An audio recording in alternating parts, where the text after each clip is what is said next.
actually extraordinary. On some assembly required, guitars, caskets, and lip balm.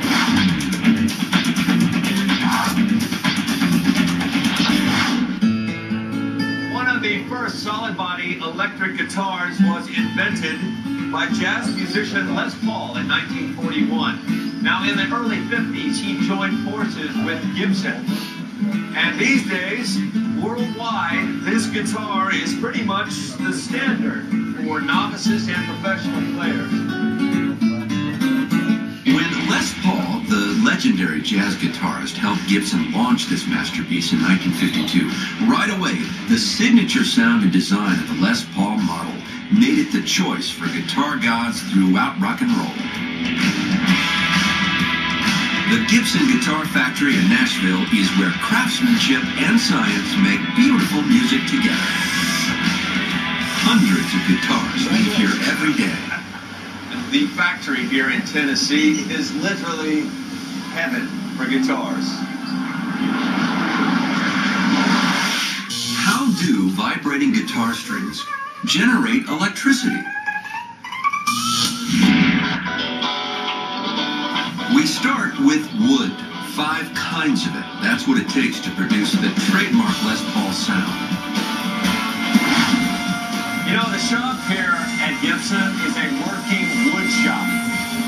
It's dangerous. A lot of saws, a lot of people riding around on pallets when they shouldn't be. The guitar body of a Les Paul is mostly mahogany. It's used for structural stability, but it's wet when it comes through the door. That's the problem. Wet wood leads to warping, and warping leads to imperfect sound. So first we lower the percentage of moisture carefully.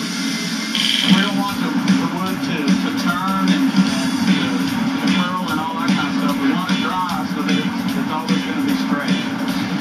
So you're looking for a goal of 10% or 10%? Not very. What you're looking for. Under 10. A conventional oven would take about a month to bake the water out. So to speed things up, Gibson uses a vacuum kiln, one that effectively vacuums away the moisture, reaching the 10% target in just 2 days. The way it works is to take away the air. It'll lower the pressure inside the kiln while it's cooking the wood. Lower the air pressure and water's boiling point plunges more than 100 degrees. In fact, by the time you get to the pressure inside this kiln, water boils at only 90 degrees Fahrenheit. Our baked mahogany emerges like buns from the oven. We're close to turning all this wood into the bottom of a Les Paul guitar. This is actually warm. Yeah. Now it's over to Bob Messman, who literally pieces together the bottom of the guitar. Now, most people think guitar bottoms are one big chunk of wood. They're actually 3 pieces glued together. What do you call this? Just a glue wheel. The glue wheel. 90 guitar bottoms get on and off this Ferris wheel looking contraption every hour.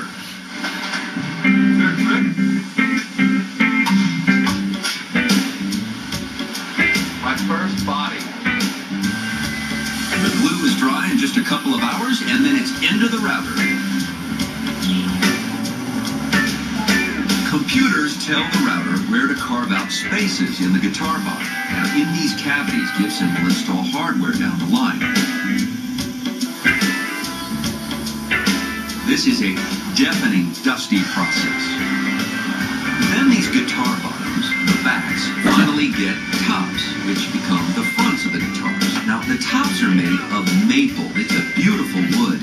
Some call it a tone wood because of the rich sound it helps produce. The moment I get cocky is the moment I break something. All right. Top, meet your bottom. Good old glue with about 1,000 pounds per square inch marry the mahogany and maple. Excellent work. Then I tangle with a terrifying bandsaw. That's all. A little intimidating. Wow, look at that. Back into the router, and this assembly is really starting to hum.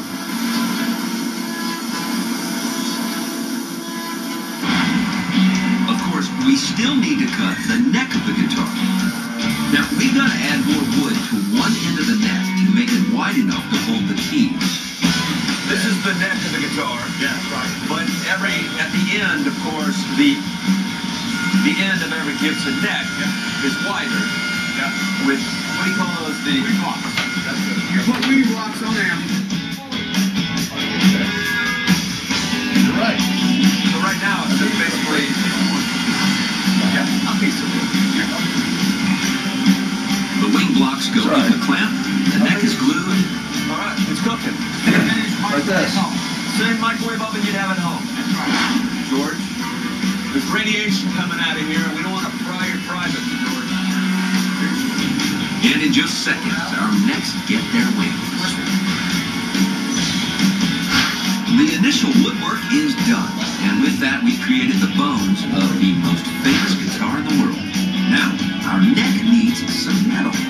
When you tighten all the strings, they tend to pull the neck forward so that it bows like this. That makes it hard to keep the guitar in tune. The original solution to this problem was to use an awkwardly thick neck. But then one day someone at Gibson had a brilliant idea. They cut a slot in the neck that's deeper in the middle than at the ends and inserted a metal truss. When they tighten this truss now, it pushes the middle forward so the whole neck arches like this. Not only does that help it fight the string tension and keep in tune, but they can adjust it over the life of the guitar to accommodate changes in climate or temperature.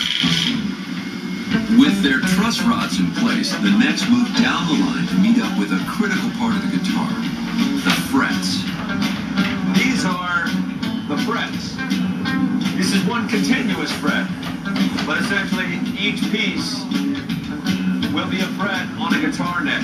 There is a ridge on the end of this fret, and it is this edge that's going to fit down in the pre-cut groove already in the neck.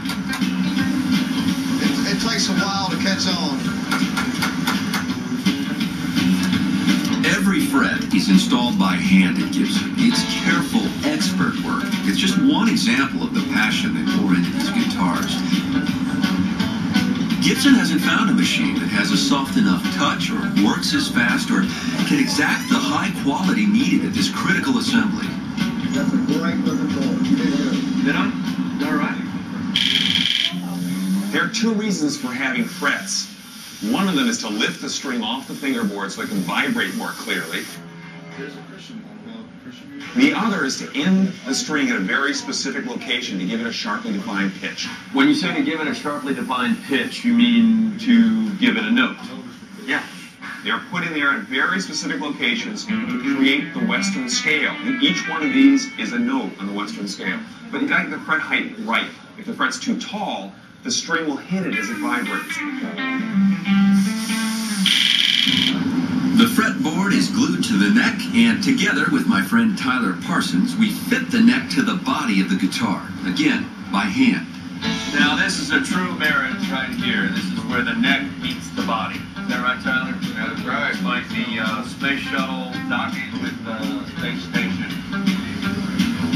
All right. Now, how far down this clamp do I go? You can go into the side of it.